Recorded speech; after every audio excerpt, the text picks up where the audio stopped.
Welcome to the Wyck podcast, Understanding the Matrix, Part 3, Collective Consciousness. So I didn't do the funny voice filter this time because last time I kind of messed it up. So different style today. Again, the sunglasses because the ideas are very, very bright today because we're getting into the next phase of understanding the matrix, which is a very important phase. So we've established we are living in a matrix. We are playing a computer game. We are connecting and controlling it from the inside, all of us. So now we're working together. So how does that work exactly? Because much like in an online game, you log on so you can see each other.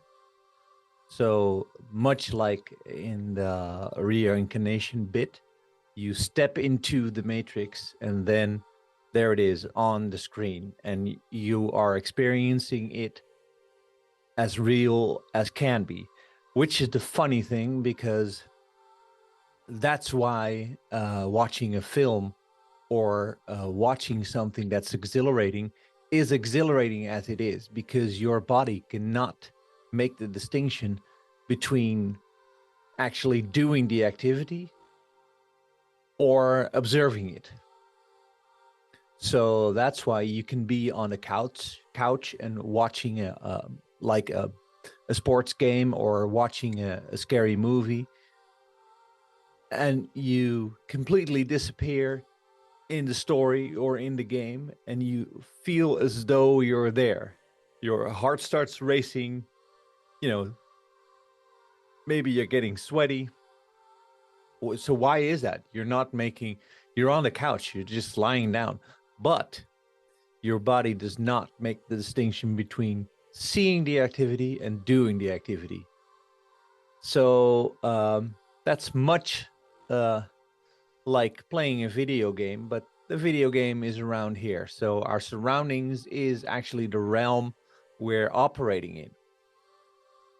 Now, in this particular game, we log on and we see each other and we connect with each other through a headset, so we can talk to each other and we can hear each other. And that's a good thing. But in the real life game, the real matrix game that we're playing on this earth, there is also such a thing, and that's the collective consciousness. This is particularly interesting because it's well documented in animals. There have been many experiments that have been done with animals that are not to be explained other than there is a collective consciousness. I'll give you an example. There's a lab where they have mice and they put them in a maze.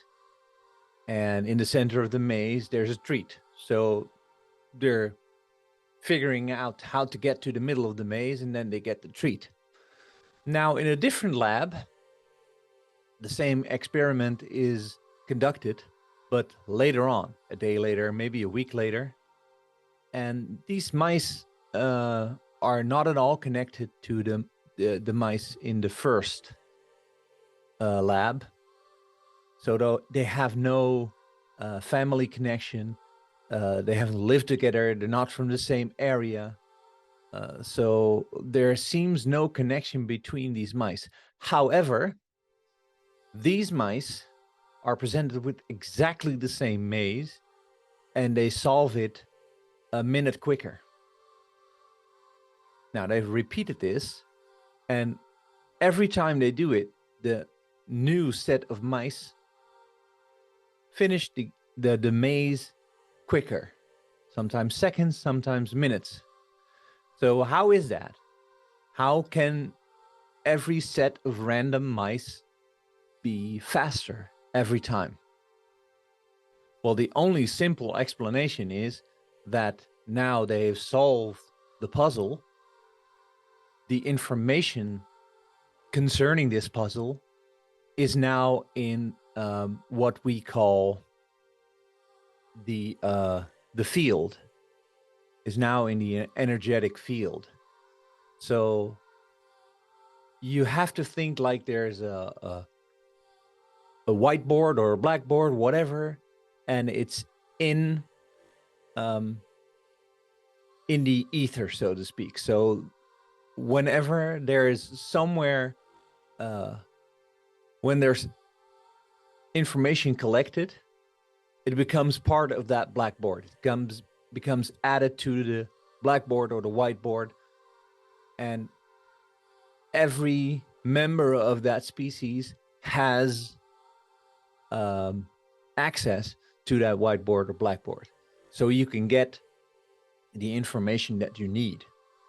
And animals are not very aware of this, but they do use it readily and easily. Like when they did the experiments with the dogs, they get new information, they all get it. So what they do is they let the owner of the dog go away at a random time, and they're instructed to just take the car and start driving somewhere. It doesn't matter where. Now, of course, people are creatures of habits, so they will select a location to drive to that is familiar to them. So what they did, they waited quite a long while. So when they started to run out known locations, they have to figure out some new ones and make untypical choices. And it was at that time where they would push a button somewhere in a room, and that would light up a lamp on the dash of the owner that's currently driving somewhere. Now, when the light starts on the dash, the drivers are instructed to immediately turn around and go back home.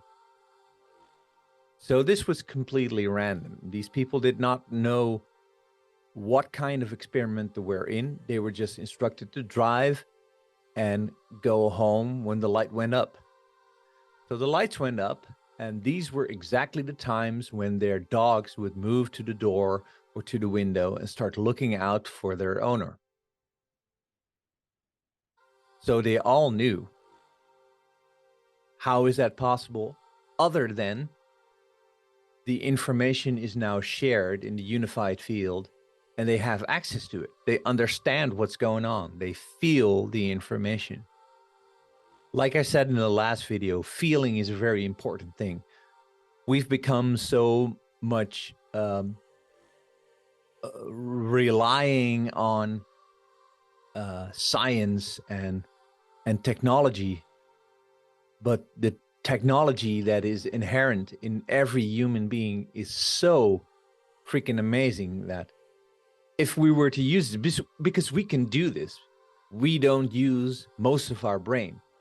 So why should these parts, these things, these abilities, these skills not be the things that are in those parts of the brain? We've just forgotten about it. And maybe we decided to forget about it. Maybe we were forced to forget about it. But there's definitely more there. So when you use this unified field, you can get information that is not information that seemed readily available for you previously. Because when you start tapping into that part of the information, then things start to flow naturally. So sometimes I start talking about things that interest me, and then I get flashes of information which I know is not mine.